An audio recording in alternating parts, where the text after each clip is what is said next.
I share the happiness and pride of the alumni, of the graduates, and the family that are gathered here.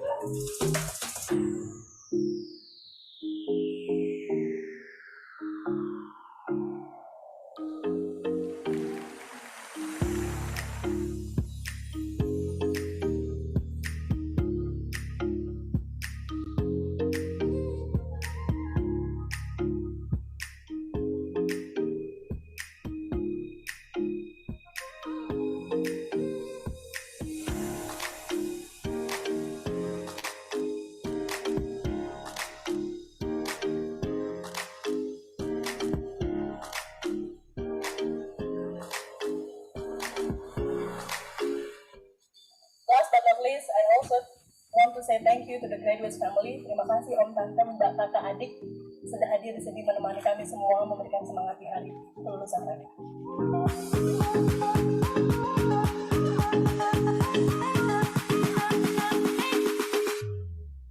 Digitization not only has to work at the speed prescribed by Moore's Law, but it also must be undertaken with a principled and regulated approach.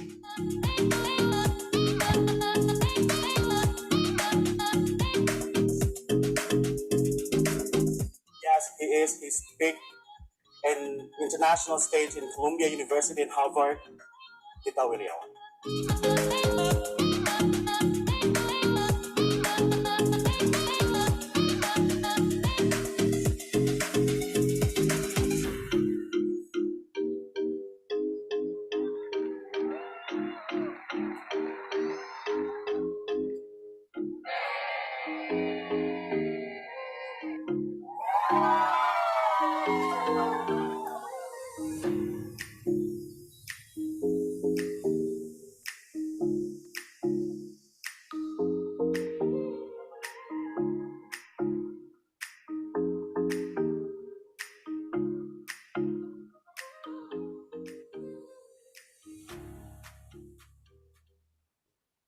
Gue selalu ngelihat Indonesia nih narasinya keren banget, tapi naratornya kurang.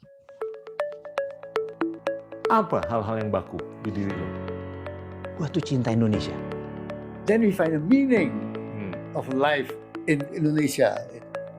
You know, people call me Pak Tony, and I'm as much an Indonesian as I am. Should I call you Pak Tony from now on? Jawabannya gampang sekali. Science has no border. Power itu ada di negara yang diversity-nya paling banyak, dan itu yang mati-matian kita harus jaga. Singapore has succeeded by being the best copycat country in the world. Perusahaan itu kehilangan jati dirinya karena mereka cuma ikut tren. Saya terus terang punya ketertarikan untuk masuk ke dunia politik. What stopped you? My mom. As I told you, if I hadn't discovered the public library, I would never have succeeded in my life. Saya nggak ada kata gagal loh Pak, megang TVRI. Saya ngelihat di situ hidup itu benar-benar ya paradoks, semua itu relatif. Indonesia udah menang berapa Oscar atau Grammy sebelum tahun 2045? Nggak, pada akhirnya if you're not continuously hacking, yang terjadi adalah we are not gonna be relevant anymore gitu.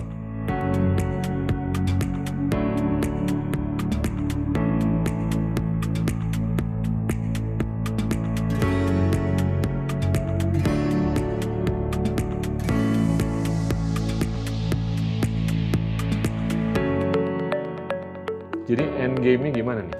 Saya tuh ngelihat Indonesia nih kalau ngayal ya, utopiannya itu Wakanda, distopiannya itu Asgard, Pak. Yep. Jangan sampai negaranya udah nggak ada, tinggal orangnya aja itu.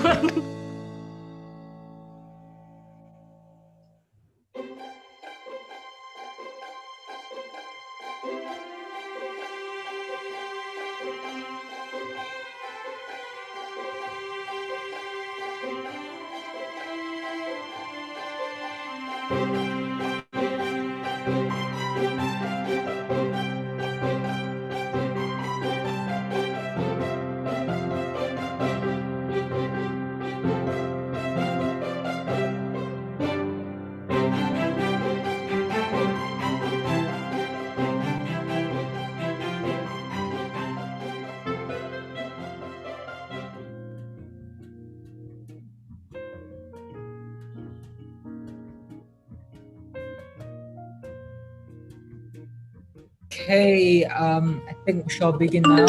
Good afternoon, everybody. Thank you for joining this webinar today. I hope that all of you would be able to see me on the screen. Please switch your setting to speakers view so that you'll be able to see the speakers. Jack and Patrick has also joined this webinar. Anyway, good afternoon. It's a very good day. At least in Jakarta, it hasn't started raining yet. We will have a discussion this afternoon on the relocation of Indonesia's capital to Kalimantan. We are grateful that our research interns here will present their findings related to both, the politics of it, related to, what consequences of the relocation, and both, from the angle of the environment, for instance, from the angle of policy, the cost, whether this capital relocation is affordable or not. We'll have this very interesting discussion and presentation from their side. And especially, before we start this conversation or this discussion, Jack and Patrick, I will have one big question to both of you. Whether this relocation of capital will actually be happening or not. It's just a preliminary question from my side, but hopefully everyone who's already joining the session today will get a lot of benefits from the presentation, from the discussion, and to get as much knowledge related to this topic from both Jack and Patrick. So before we proceed, before we begin, just shortly, I would like to read out loud the CVs of Jack and Patrick. I'll begin with Jack. So currently, Jack is a research intern, I would put it that way, an intern at the School of Government and Public Policy in Indonesia. He's currently studying in RMIT University, pursuing Bachelor of International Studies, or have already completed, perhaps. Correct me if I'm wrong, Jack. And his experience is that previously he attended exchange program at Rikyo University in Japan. This was before COVID, striking the world, right?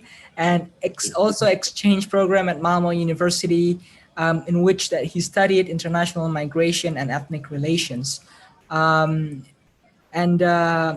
Industry relevant experience. He was a collection officer at the Australian Healthcare Associates, and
Hi, Jack.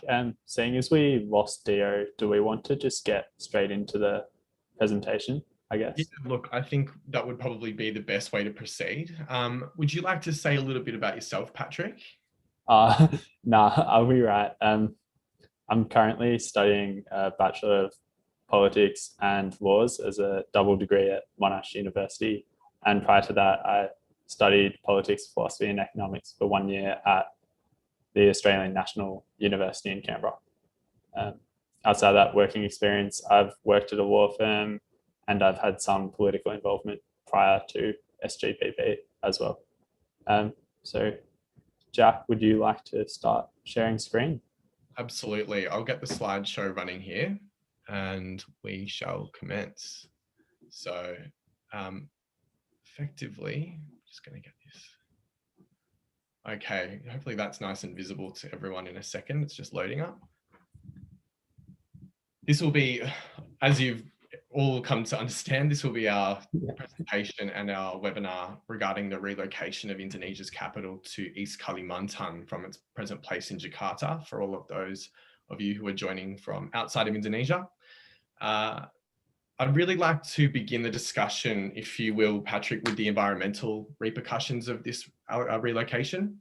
Yeah, next slide. Yeah, brilliant. So these are the four pillars, if you like, of what we'll be discussing. We'll be having a discussion around the environmental, the political, the economic, and the social aspects. And that will basically move into a discussion where we will make a comparison between the experience that we've had in Canberra.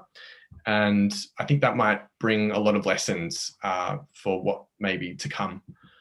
So I guess really to kick the discussion off around the environmental context, we'll be discussing issues that focus on whether or not the urban design and the planning will be capable of harnessing this project in the best and most efficient way possible. Is this going to be a project that will reduce carbon emissions? Is this going to be a project that will have minimal impact or minimum environmental footprint, if you like?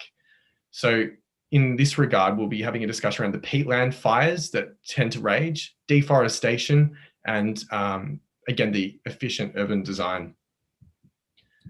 So the issue of the peatland fires, to me, alongside the issue of forest fires, is a really staggering one that seems to slip under the radar on a global scale, and even potentially within Indonesia, despite it being a very present effect for many of the millions of people that are affected by the smoke and the environmental damage that occurs as a result of this. The relocation of the capital will almost certainly, as you could understand, have an impact on either the worsening of this situation, or it may even have the impact where it is affected by this problem.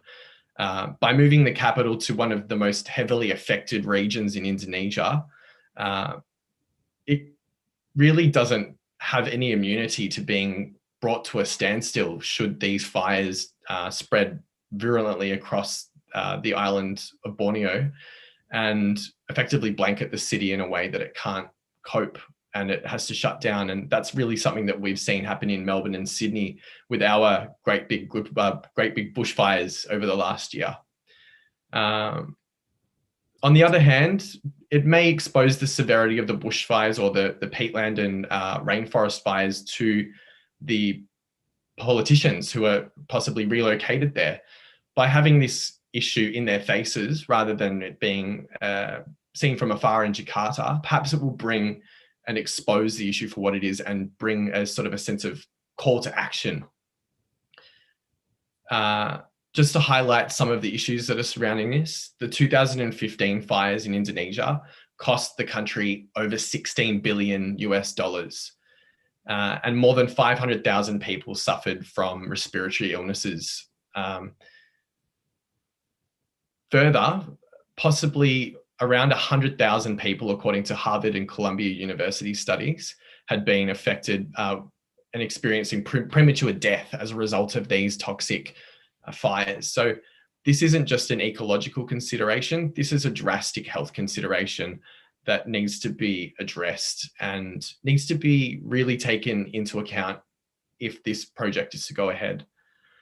The question is, will putting people in the firing line be a wise move? And will this cripple the ability for the national administrative capacity be crippled if this is to occur in the future?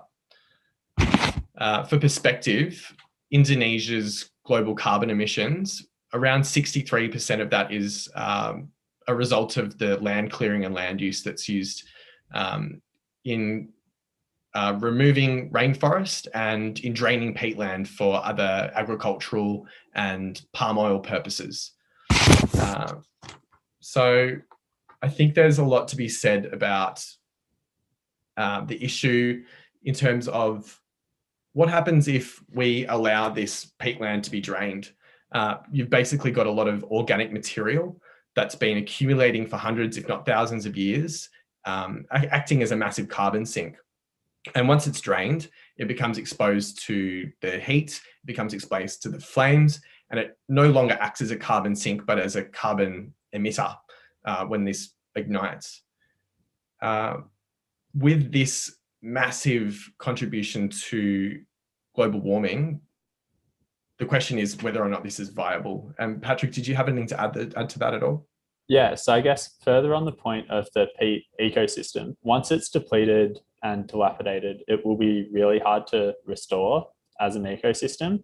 And furthermore, one of the things that the peat ecosystem does is during the heavy rains that you get in Borneo and East Kalimantan is that you get a lot of would-be or potential flooding without the peats, because the peats absorb a lot of the water, and without them you could also face the dangers of flooding. So not just fires, but water as well as another issue that could arise. To push back a little bit though, you referenced the land use change that's already occurring in East Kalimantan. And we know that there's already lots of burning off to clear way for palm tree plantations in the area.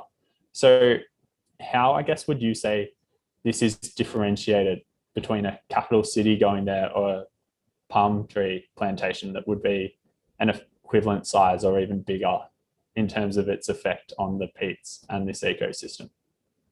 Look, it's a great point. And obviously, if you're transmitting or you're transplanting an existing palm oil plantation that's already been cleared of its peatland, and you're replacing it with a city that's effectively an efficient organism for people to be able to go about their lives, then there is a really good argument to make about this form of land use. But the only problem is that given how many people are reliant on subsistence agriculture in Indonesia, look, from what I've understood, most of the problems are just going to be pushed out further. So a lot of these subsistence agricultural practices will move into or encroach into new and virgin peatlands and exacerbate the issue even further. So I guess it's really a balancing act that the government will need to be very wary of, and they'll have to be very strict in protecting what is left of the old growth forest that they are planning to clear, and what they need to protect in terms of the peatlands and making sure that they stay as carbon sinks. To further elucidate on that point, there is a major problem with deforestation in Borneo, as most of us are aware. These issues are around the statistics that are around it have been discussed by the World Resources Institute based in Indonesia, where they say that around 60 to 100,000 acres, rather hectares of forest will need to be cleared in order to accommodate the new city.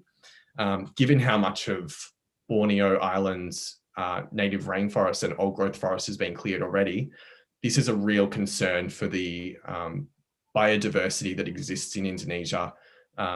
If these ecosystems are threatened any further, they may be pushed to the brink of collapse as habitats break down, species aren't able to migrate effectively because they've got highways moving through their habitats, and you really do end up with a situation where these mega diverse biomes just really can't support themselves anymore. So these things really need to be taken into consideration moving forward. Yeah, so I guess in essence, it would be alike to what's occurred with Brasilia, how by moving the capital of Brazil into the Amazon and away from the coast, you then effectively created a gateway to further exploitation of the rainforest rather than curing or helping solve the issue in any degree. So furthermore, I've got a couple of quick more notes before we move on to the push factors from Jakarta. So it's estimated that 126% of the total 2014 emissions from Indonesia will be involved, or it will occur as a flow-on impact, like once you take into account all the factors related to this relocation. So that's over a year's emissions in one single project in terms of the capital relocation. But I guess the government position would be, yes, this is a short-term pain, but what's the long-term gain of moving away from Jakarta if we're to jump into the next slide? Absolutely. So yeah, Jakarta is facing a lot of environmental issues of its own. So primarily it's related to water. So water management authorities can't meet Jakarta's demand for water at the moment. And as a result, there's been a lot of backyard wells due to the lack of piped water and clean water in Jakarta. Unfortunately, this has had the effect of undermining Jakarta's water table and leading to a lot of land subsidence. And according to the Bandung Institute of Technology, by 2050, about 95% of North Jakarta will be submerged, which is very concerning. Like, you won't even have the land left. It's not dealing with issues related to the land. There will simply be no land in Jakarta. Have you got anything to add on the push factors to Jakarta, or some initial thoughts on them? Well, I guess really to add to what you're saying, I think that the push factors that exist in Jakarta are very real. This is a city, or a megalopolis now. I think it's beyond calling it Jakarta now. It's Jabodetabek, isn't it, really? Yeah, true. The size of this massive metropolitan area needs to be addressed. And given the amount of domestic migration that occurs to Jakarta on an annual basis, given the natural population growth that occurs there, there will need to be something done to address the inadequate transport infrastructure that creates bottlenecks, that exacerbates the amount of carbon emissions that are created during traffic jams, that or macet. These things really need to be alleviated, and potentially, as you say, a push factor is to create a new city. Yeah. That there are any things that we could draw as a comparison to Canberra? Yeah, so if we're to move into the next Canberra slide, as you know, or you can see in the image, Canberra is Australia's capital city, and it's a very green city. You have lots of mountains and you have lots of native flora and fauna around when you're in Canberra, which is alike to Jokowi's vision for East Kalimantan. Furthermore, Canberra is almost the polar opposite of Jakarta in terms of its population. So Canberra is very spread out, you have low population density, and as a city, there's just not many people there, given Melbourne and Sydney and Brisbane and Adelaide and even Perth operate more as hubs for Australian business rather than Canberra. This is in stark comparison to Jakarta, where you have up to 30 million people in the extended area. Yeah, so one difference that I see with East Kalimantan to Canberra is Canberra's experienced recent population growth, pushing its population up to the grand total of 457,000 people, which, if you compare that to the plans for East Kalimantan, the administration's announced plans to move 1.4 million civil servants, so about 4 times the population of Canberra, from the central government to East Kalimantan, out of Jakarta. Furthermore, they'll also be moving these people's families. So in total, it'll be 6 to 7 million people moving to this new capital city, making it 14, 15 times the size of Canberra in terms of population. And I question the ability of East Kalimantan to remain a green city with such a large population. I was wondering what your thoughts on that were, Jack. Look, I tend to agree with you. I think it can be done. I think anything is scalable, particularly with urban planning. I think if the right government investment and the trust in the expert advice is followed through with, there is potential to set a precedent here that's never been seen anywhere else on the planet. If you can create a thriving, multi-million person, brand new city, it would send a brilliant, shining example to the rest of the world of what can be done and how an efficient city can operate. But I do share your concerns that given the disparity in the size between something like Canberra and the yet to be named capital in East Kalimantan, I'm skeptical, and I would be wary depending on what the government's capable of delivering on and what they're willing to sacrifice in order to deliver those outcomes. So thinking about that a little more, would you be interested to talk about some of the political ramifications that, or the drivers that are involved in this? Yeah, for sure. If we were to move into the next couple of slides. So I want to first focus on the capital centralization. So here we have 4 maps on screen. So firstly, we have Melbourne and Sydney. And as you can see, Canberra is effectively a compromise between these 2 population hubs as a central capital city. So whilst it's not in the center of Australia as a whole, it is in the center of our population and where people actually live in Australia. This flows into Napier Tor, which is effectively a compromise between Yangon and Mandalay with its central location. So in Myanmar, given it's a very north-south running country, you have a bit of a north-south divide between Mandalay and the areas in the north, and then Yangon and your areas in the south. Furthermore, the capital centralization in Myanmar with Napier Tor, they placed it very close to Shan State, which is a troubled and separatist state in the country. So they have a very strong separatist movement there. And it was perhaps theorized that it was a show of power or an attempt to unify the 135 or 136 ethnic groups in Myanmar.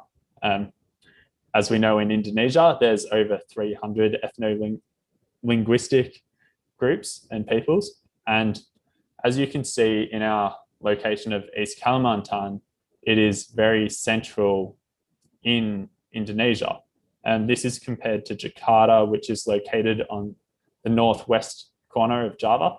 So as you can see on this map, that's very, very far away from Papua and most of the islands in West Indonesia. So it's perhaps thought that by East Indonesia, sorry, and it's perhaps thought that by having the capital located on the eastern coast of East Kalimantan, that you can better unite the country and have a capital for Indonesians rather than a capital for the Javanese. So I was wondering what Jack's thoughts or initial thoughts on the centralization of the capital were. Also to note, Brazil. So we've got Brasilia. So as you can see with our Brazil map, you've got Rio de Janeiro and Sao Paulo in the southeast corner of Brazil, whereas Brasilia is much more into the Amazon. And as Afa mentioned, Brasilia effectively acted as a gateway for the exploitation of the Amazon by moving the capital into the Amazon. But it was thought that perhaps by having the capital in a more central location, you'd better be able to unite the whole country rather than just having a country for the southeast coast.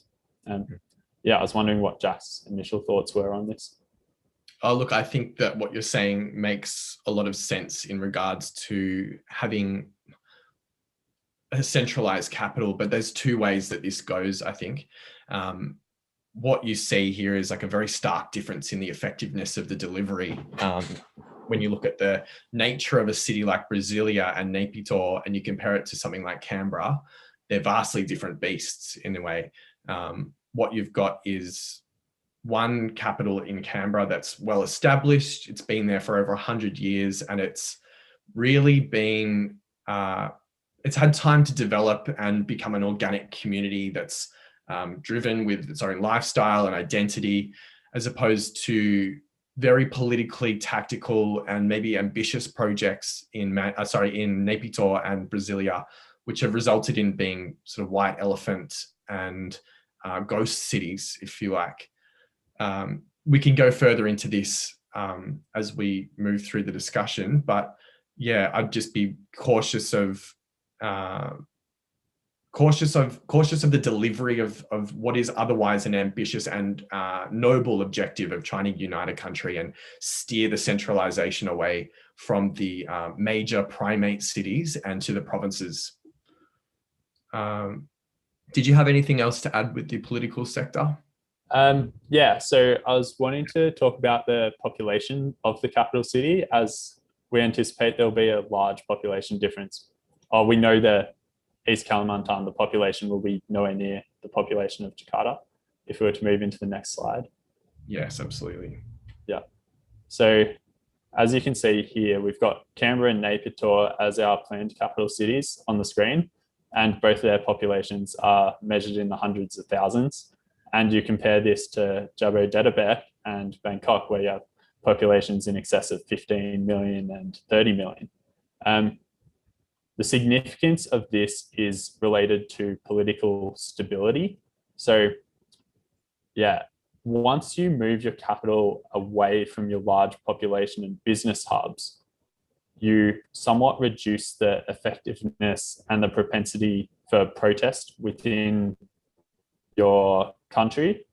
So this is exemplified in Bangkok, where they've had over 20 coups in the past century, because in Bangkok, it's very easy to cut off the main arteries and arteries and really disrupt the function of the city through your stoppages. You can stop government, you can stop business, and you can do it all simultaneously. And the same can be said for Jakarta. Whereas if you were to move your capital away from your main business district, yes, there could be mass protests in Jakarta.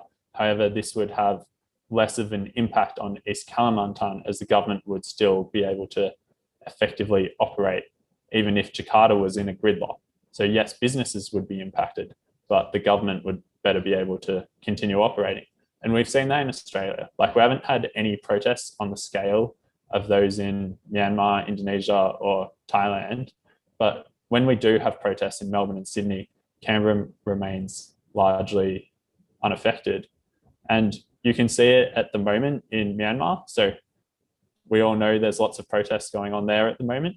And unfortunately for the people in Myanmar, the protests are centered on Yangon, because Yangon's the real population hub for the country at 5 million people. Whereas Naypyidaw, it's very much the military has the upper hand in that city, given it's a politics and military-based city, effectively. It was planned by the military, for the military in some senses. So it's very hard for the people in Myanmar to actually disrupt what's going on in regards to the governance of the country through the moving of the capital to Naypyidaw. I was wondering if Jack had some more to add on this issue. Yeah, absolutely. I mean, it really speaks a lot to the tactical nature of such a move. A lot of what, as you mentioned briefly, the reason for Naypyidaw's relocation was that the government were incredibly paranoid of inside and outside influence and interference. And by relocating their capital to a central mountainous sort of area, they were able to effectively shield themselves from the potential popular movements and resistance that would flare up in Yangon, as we're seeing today. It is very interesting as a slightly different tactic in the way that what we've seen with Canberra's played out. There was actually quite a noble objective behind some of the ways that they chose the site in Canberra, namely that one of the reasons was to move it away from the major cities and away from the coast in order to protect the government from plague and from disease in general. And while that decision was made when Australia was reliant on its ports and basically just its ports as the sort of mode of transport into the country, this has still worked today, with COVID-19 having very little effect on the capital at all.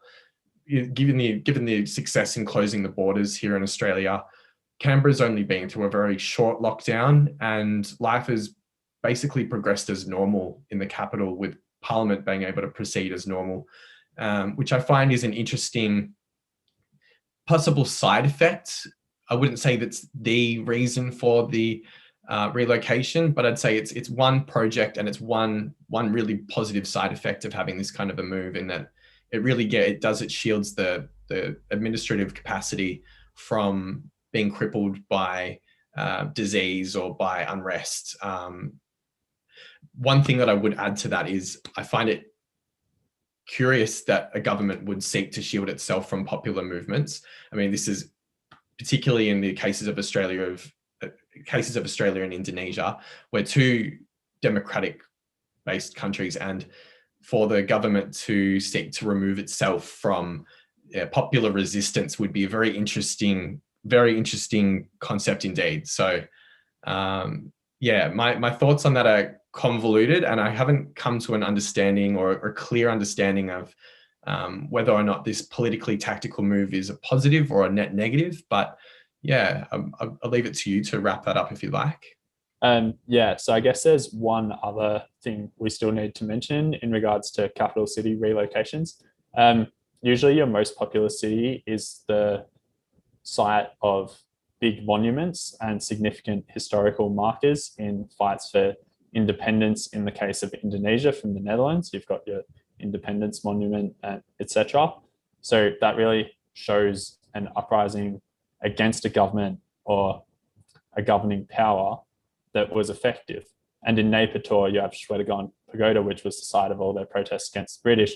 And even still to this day, it was the initial protests, then 89, and then also the early 2010s protests. It's all Shwedagon Pagoda. So you have these centers within your historical cities where people naturally migrate to when protesting. And you've also got similar sites in Bangkok.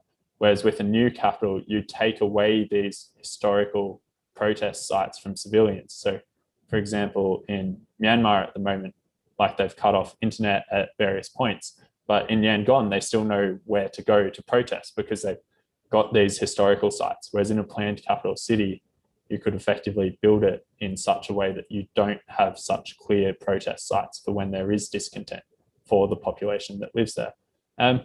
Just to move on to one final, I guess, thought for people to have before we leave the politics behind and move on into the economics. Next slide. Oh, yes, of course. I guess there's always the question when you're moving a capital city. We know Jokowi wants to go down as an infrastructure president, and what infrastructure project could be bigger than building a whole new capital city for your country? And this, while some people view it as a concern, which following Brasilia is understandable, it was a president pet project and it did not benefit the people in any significant way. However, it does give me a cause for optimism as well, that if Jokowi's prepared to put his whole legacy on this project, he must have some confidence that the project will be successful just due to human nature. You don't want to go down as the president who moved your capital city and wasted all your public funds as your legacy. You want to leave a strong legacy just due to the human nature behind the move. I was wondering if you had anything to add on to that and then could transition us into the economic ramifications, please, Jack. Yeah, look, absolutely. I think for the sake of time, I tend to really agree with what you put there. But for the sake of time, I might move through the economic section so we have a bit of a media discussion. We might be able to bring that into the next discussion. Yeah, for sure. So I guess we talk about the economic costs and the benefits, which will be the next part of this section of the discussion. Is there anything that you wanted to bring up first with regards to this, or would you like me to? Yeah, so I guess our first stop point is the impact on Jakarta. So as referenced earlier, the administration's planning on moving up to 7 million people, like families of public servants, away from Jakarta to East Kalimantan. Obviously, this is going to have an impact on Jakarta as public service jobs are generally fairly well paid. And then once you move all of these people out of the city, you're not only moving their money out of the city, but the money that they spend on stalls and getting food and going to restaurants and their entertainment, you're then also taking that money and that income away from the people who operate these stores. And then you have the flow-on effects, like the classic money multiplier theory from macroeconomics comes into play once you take away 8 million fairly solid earners from a city where you do have lots of poverty in Jakarta as it currently stands. And you're taking away 8 million people who have fairly solid incomes and all the trickle down effects, I guess, that you have from that. Yeah, it could be fairly significant. Yeah. Would you like to talk about economic dispossession a bit? Yeah, well, I mean, just to follow on with some of the problems that can arise here, I think there's two ways to look at the impact on local labour and the local workforce and the local community at large. On one hand, I think that it appears that there is room for a very severe impact on the people whose livelihoods have typically been centered on agricultural practices or subsistence practices for their entire lives, possibly even on intergenerational scales. So people in this predicament are exposed to losing contact with not only their ancestral lands, but basically their means of surviving and their ability to maintain their connection to their community, which is very important, obviously, to everyone. It's hard to understate the impact that this could have on Kalimantan or the people in Kalimantan in terms of where will they be forced to relocate, what trades will they turn to, and how will their communities stay in contact if they're forced to relocate to far-flung parts of either Kalimantan or Indonesia in a broader sense. So hopefully, given everything goes to plan,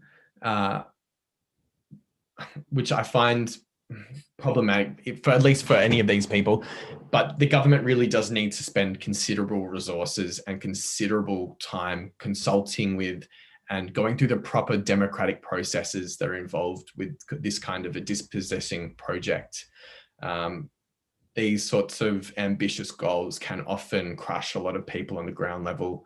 And I would also give some caution to the way that some of the other projects that this government or this administration has embarked upon. Some of the problems that have emerged with the Jakarta to Bandung high-speed rail are a notable example of a failure to consult community and a failure to properly investigate and look into ways of mitigating the environmental impacts, such as threat of landslides, damage to water tables, the legal challenges that have been mounted by the local communities against what is deemed an anti-democratic or a process that hasn't adhered to due process, I guess. So there are some issues there when it comes to dispossession, and I really would hope that the government will address those very serious ramifications. Would you like to talk a little bit about the opportunity costs? So yeah, this really relates to what else could the money that's going towards this project have been spent on. So we know there's 90 trillion rupiah that will be sourced from the state budget for this project. 120 trillion will be sourced from the private sector, and then the remaining of the 466 trillion will be sourced from a KPBU scheme. I guess in essence, the question is, given the current status and what's going on at the moment, where else could this money be spent, especially given COVID and other related healthcare, and as we briefly touched on earlier, poverty and socio-economic issues in the country. So what's the opportunity cost? What's the next best alternative for where they could have spent this money elsewhere? I know we have about 5 minutes left, Jack. So do we want to transition into some of the potential economic benefits? Yes, absolutely. I think that would be good to move into there. What are some of the local economic opportunities that you've identified in your research, Patrick? So first, the administration's prioritizing local labor, which is a positive move. So if locals can be first movers, we've seen in Indonesia a lot of rural to urban migration already. So in this case, if it's almost like a game of musical chairs, where rural to urban migration is a game of musical chairs, but the music stopped already and all the chairs are taken. So it's very hard to fit in as someone from the rural areas moving to the cities. Whereas in East Kalimantan, the music's still going and there's still chairs available for when it does stop. So there are far more opportunities for locals and fellow people from rural areas to really take advantage of and potentially create generational wealth and move on from a life of subsistence farming and really go into this business sector and improve their outlooks. The other one is eliminating Jakartan inefficiencies. So at the moment, it's estimated that over $3 billion are lost from Indonesia's economy per annum just due to traffic alone in Jakarta, not to mention other infrastructure related issues. And if you were to move into Kalimantan and have better infrastructure there, you could eliminate a lot of these inefficiencies.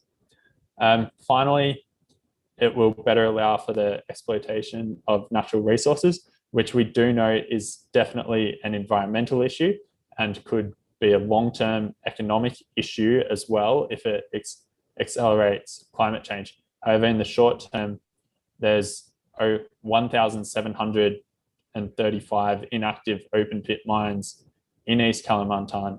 And we do know that given Australia's recent trade tensions with China, China has a hole and a void to fill in terms of where they get their fossil fuels from. And Indonesia could potentially, by moving the capital to East Kalimantan, take advantage of and exploit these natural resources and really have some short-term economic benefits in that regard and accelerate their growth in the short term. Yeah, Jack, I was wondering what your thoughts were on these matters.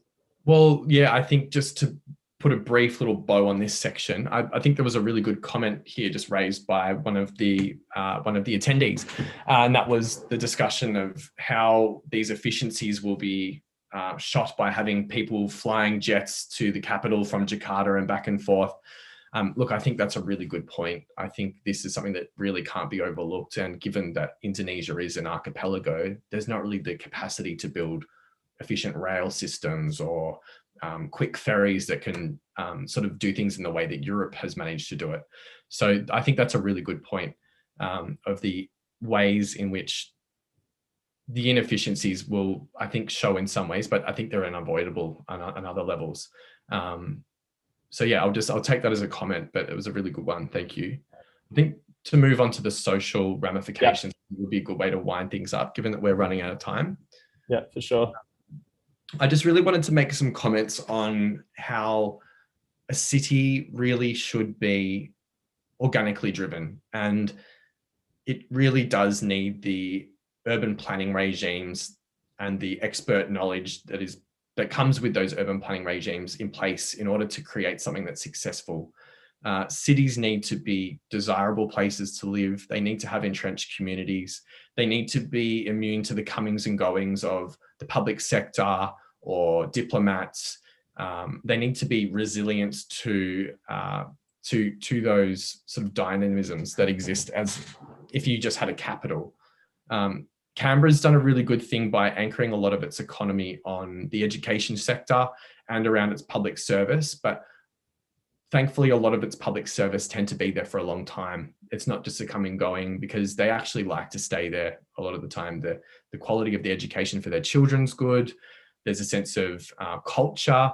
A lot of Australia's national monuments and institutions are there, such as the National Museum, the Australian Institute of Sport, which we all tend to be in Australia sport mad, and a lot of the it's got a really fantastic food and wine scene, which is really emerging in recent years as Canberra starts to be taken note of. Recently, the Lonely Planet labelled Canberra one of the world's top destinations to visit in 2018, which came as a bit of a shock to most Australians who tend to sneer and laugh at Canberra being the bush capital. But I think it really speaks to the slow, considered and effective sort of planning regime that's gone about it. So if this new capital is to be successful, I hope that they really do take note of the positives that Canberra have done, and they look at some of the failures where Canberra hasn't really addressed, or I guess having been conceived of in the early 1900s, it wasn't really fit for today's purposes with its reliance on automobiles.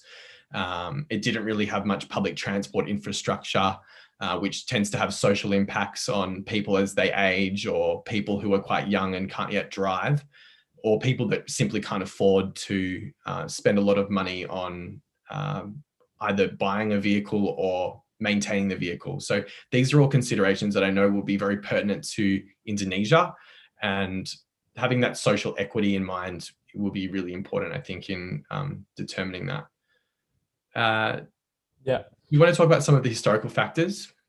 Yeah, I've got a few I want to touch on. So just further furthering your point on the intended demographics for East Kalimantan, so you noted that Canberra is very much a public service and student town.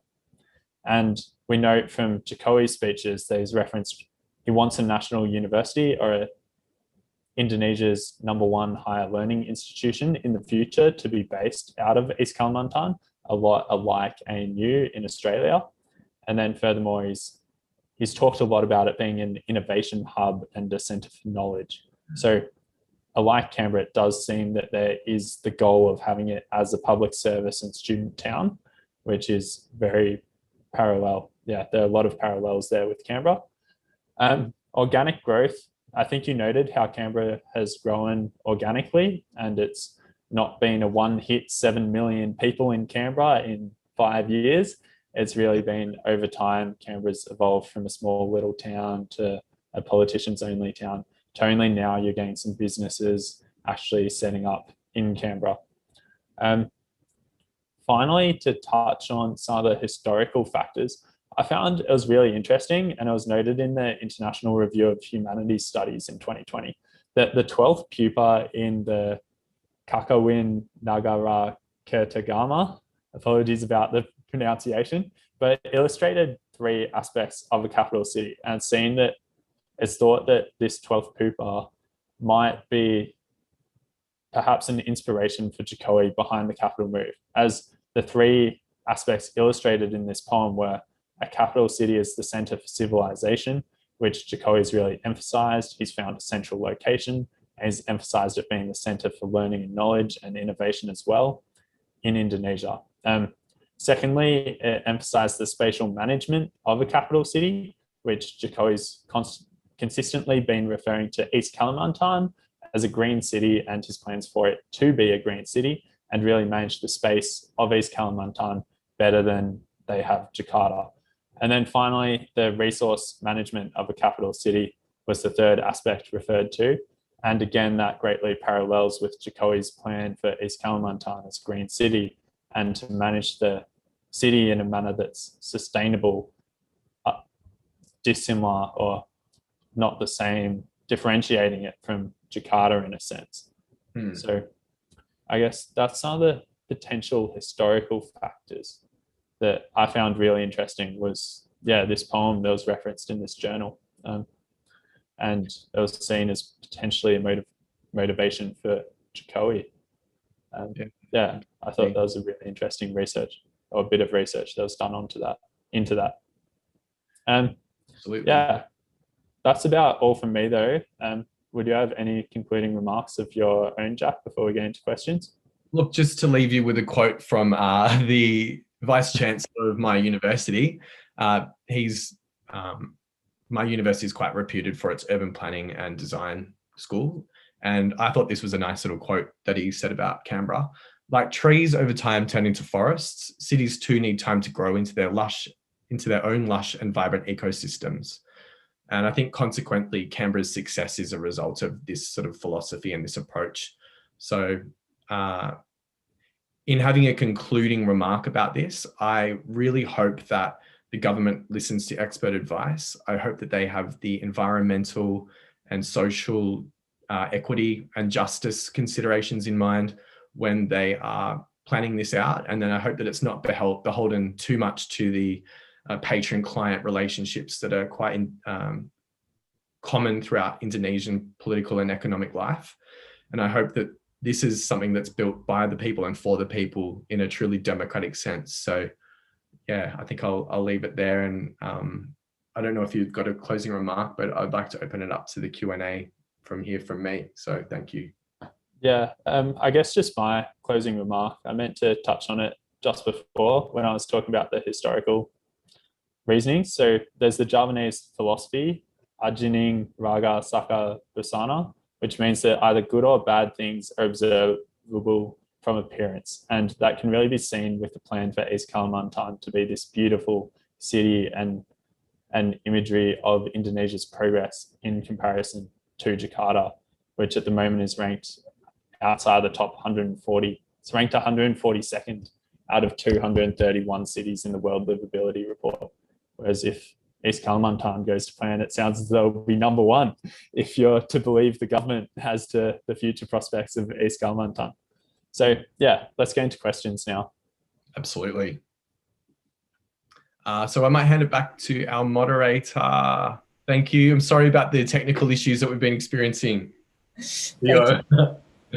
Thank you, Jack. Thank you, Patrick. I'm sorry, I was kicked out from the room. I don't know. Suddenly Jakarta gets dark, and if it gets dark, the signal went off, and things might get worse in this pandemic. You stick to just the internet. So it's a very interesting presentation that you guys had. Thank you very much for very comprehensive look out from very different angle of the issues. You both provided both very specific on the environmental, social, politics. The cost of an economy goes into you put it into perspective, which is I find it interesting, and I also do think that everyone's watching today would find it very interesting. But I think I haven't got my question answered. Do you think it's really going to happen still? Good question. Very good question. Fingers crossed.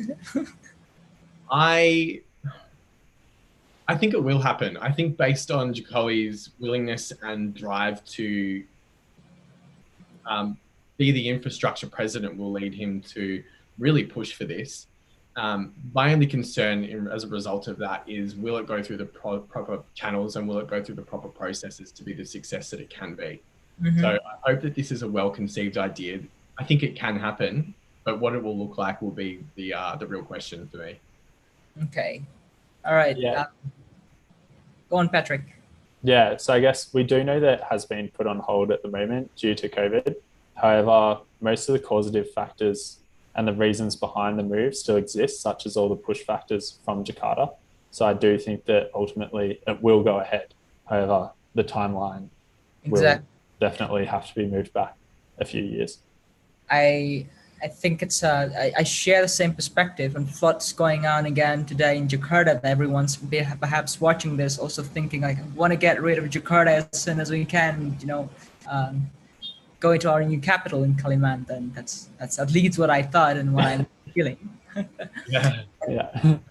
But of course, there's also another implications. My background was in IR, so it's just also thinking about what will happen to this ASEAN capital, for instance. But that's gonna be a different, discussion. So, I'd like to open the question and answer session for everyone. I'm interested. I've filed several questions already. I'd just like to read it out loud, just to get everyone who's just joining also looked back that there are some questions already on the list. There's one question from Pak Doni Siraj. His question is, just wondering if the capital is located away from the business epicenter, wouldn't that be triggering more complex coordination among them and triggering private jets flying around back and forth to Kalimantan, triggering another pollutant? How is the experience in Canberra? That you guys are the expert on this issue in Canberra, so yeah. Like to intervene. I'm happy to take this one first, and then if you want to add anything, feel free, Jack. But it's really been emphasized by Jokowi that the center for business will still be Jakarta. So yes, the capital city is moving away from the business epicenter, but the business epicenter will be Jakarta still.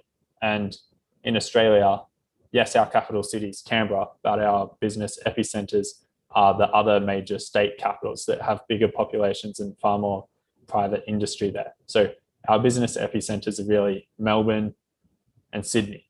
It's not Canberra as the business epicenter. So I don't actually think that this will be as big an issue as it could potentially be, in that the business epicenter will remain in Jakarta, whilst East Kalimantan will really be a political and public service-based city. And yes, we have seen some of the big four opening up in Canberra and opening offices there recently, and that may be the case in East Kalimantan, but these would be offices opened in the city by companies based in Jakarta. I don't think you would have to have private jets flying back and forth all the time, as it would economically, it makes more sense to as we've seen during 2020, you can just set up video calls if necessary. So I think a lot of it, you don't necessarily need to travel in person. And yes, it could be another pollutant, and there are some flights to Canberra, but the business epicenter will be remaining the business epicenter in Jakarta. I was wondering if Jack had some thoughts on that. Yeah, look, I take what you say, and I think the digitization of the economy is going to be a really big impact. It's going to have a massive impact on the way that we do these interactions. Historically, though, I do see the point that that was made. I do see, as an example here in Australia, Melbourne and Sydney are our two major cities, as mentioned, and the flight path between those two cities is in the top 3 busiest on the planet. So seeing the way in which these entities interact in a spatial way and how people bridge these gaps through transit and transport will be really interesting, because if it's still on the old aeroplane model as exists in Melbourne to Sydney, because it's an 8-hour drive if you're not taking the 1-hour flight, it could be a really big problem. And I know that that's a really big carbon emitter. I would hope that in the future, Melbourne and Sydney will serve Canberra via a high-speed rail, which has been in discussion for too long now. And I don't see that that is a possibility in Indonesia, given the archipelagic nature of the country. So yeah, look, I do see that there's concern there, but hopefully Indonesia will be adaptive and reflexive enough to utilize digitization and try to limit that where they can. But look, it's a really good point, and I don't really have a very crystal ball answer for that one. Yeah, and I think one other thing to note on that is Omnibus. Like, whilst there are criticisms of how it's been passed, it is digitalizing a lot of the business permits and business activities. So it would allow for more to be done remotely, and thus also somewhat reduce the need to travel between the cities in person as well. And I hope that answers your question, Pak Donny. Question 2. Yeah, thank you, Jack and Patrick, for the answers. So if try to reflect back to the Canberra experience in Australia, how's the real coordination experience between the business sectors and the government's capital in Canberra? Before the digitalization's era is coming, will there be any intense mobility from the business or private sectors to the public sectors there? I'll let you answer that, Patrick, because you've got experience there. Yeah, I don't think so, but this is more due to the nature of Australia's political system as well. So, for example, all the MPs in Australia and the politicians, yes, they do go to Canberra when Parliament is sitting, but they're from local electorates from around the country. So the politicians are in Sydney for most of the year or in Melbourne for most of the year, depending which city they come from. So you still have access to the politicians if you're based in Melbourne or Sydney, and you don't have to go to Canberra to have access to the politicians. Like, you can access them in your cities, but that's almost a byproduct of Australia's political system, more so than the location of our capital city, is politicians do spend a lot of time. So like Scott Morrison, our current Prime Minister, for example, he's from Sydney, so he would spend more time in Sydney than in Canberra. Does that help answer? I've got something I'd like to follow up there. Yeah. So I think the other part of the question pertained to the role of or how the relocation of Canberra away from the economic hubs in Sydney and Melbourne have affected the private sector and the location of the private sector. From my understanding, and I'm not a finance expert, but from my understanding, it's been very limited. Very few companies have been encouraged, or incentivized, or followed through with any sort of relocation to the political capital. All of the business remains in Sydney and Melbourne. All of the major financial institutions, like the banks, are located in Sydney and Melbourne. potentially that's a symptom of Australian culture, is that there's not really a need for there to be much private sector proximity to government, because I think traditionally Australia's been quite successful in separating business from political interests. I would argue that that's changing over time. And I think that that is a situation that's becoming a problem here in Australia now. But in the past, there's been a pretty clear delineation between the public and the private sector. So they've mostly remained in their one place. I hope that helps answer that part of the question.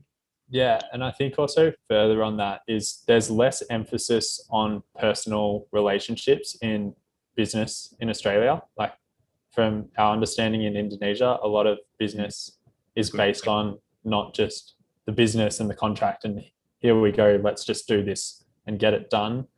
There is some more relationship building, which might create more of a necessity for in-person interactions. But in Australia, it's very much just let's do the business and worry about everything else later. Yeah.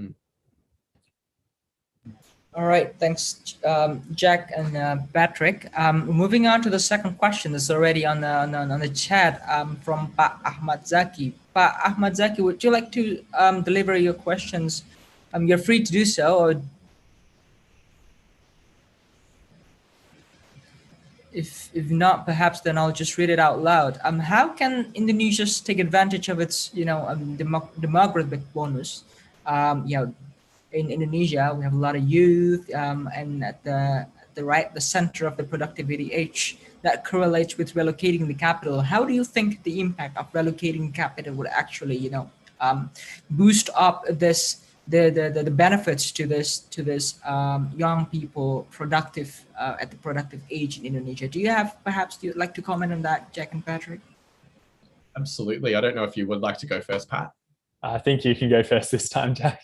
Sure. And then I'll follow up.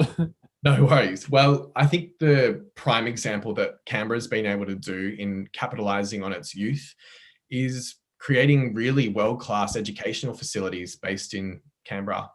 A lot of the people that are involved in research, in international relations studies, in any form of public sector or nation building project, they tend to often study at institutions like the Australian National University, which is a world leader in a lot of fields. So by having and incentivizing young people to move to universities, you can offer them the proximity to Parliament, and you can offer them the proximity to a lot of these bureaucracies that really give people a platform and a way forward for their careers by being able to have that face-to-face, direct, hands-on experience with government, and also just making sure that these places are interesting. I know that in Australia, we really love our dining culture. We really love our outdoor culture. Canberra offers all of that. So there's really something there for a lot of young people.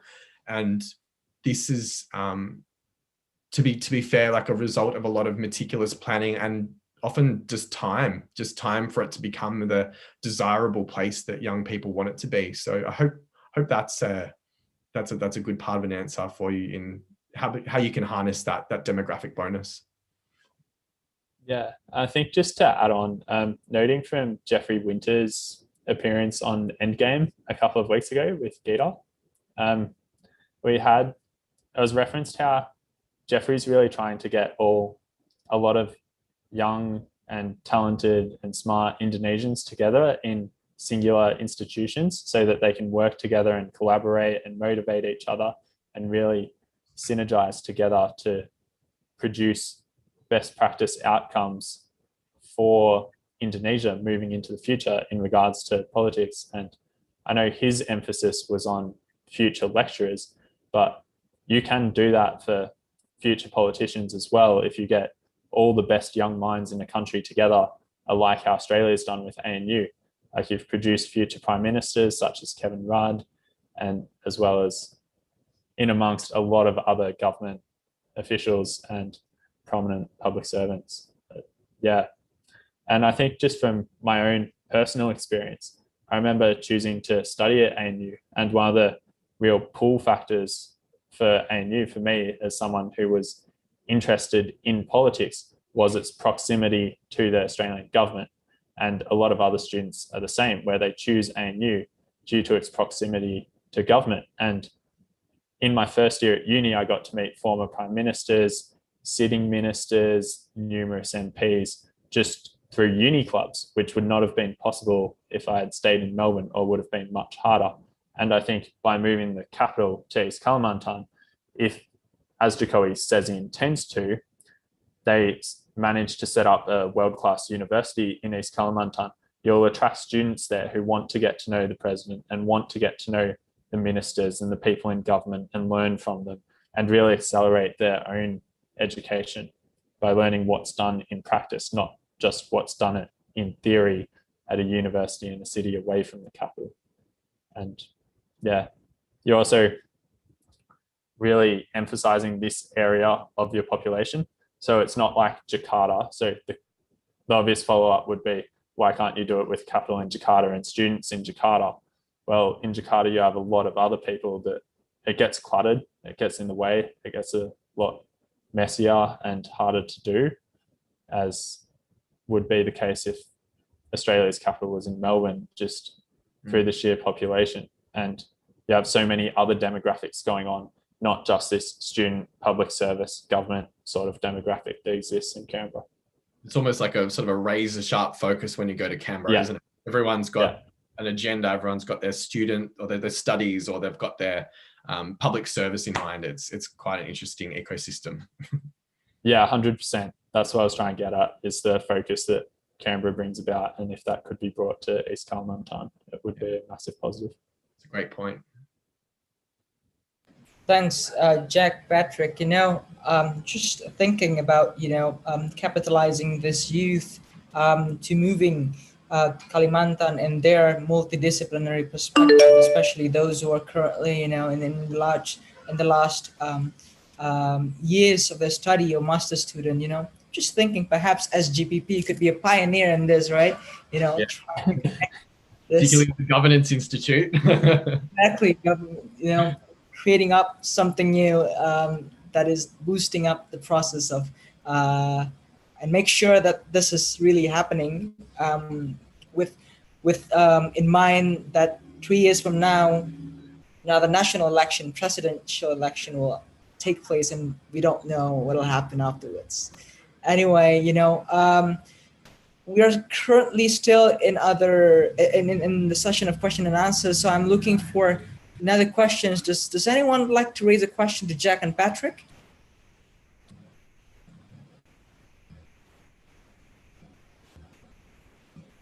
We have around 5 minutes left. If not, then I shall leave it up to you both for a simple closing statement that rounds out everything that I've prepared for this presentation today.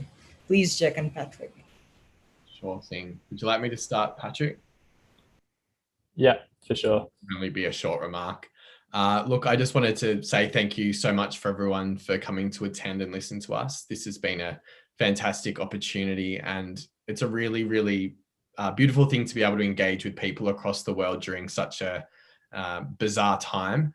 And this wouldn't have been possible without the SGPP here to support us with this endeavor. I know that this is the first time that I've embarked on this kind of a webinar project, so it's been invaluable insights, and the process of researching this has given me a really deep, profound insight into Indonesian culture and the way of life over there.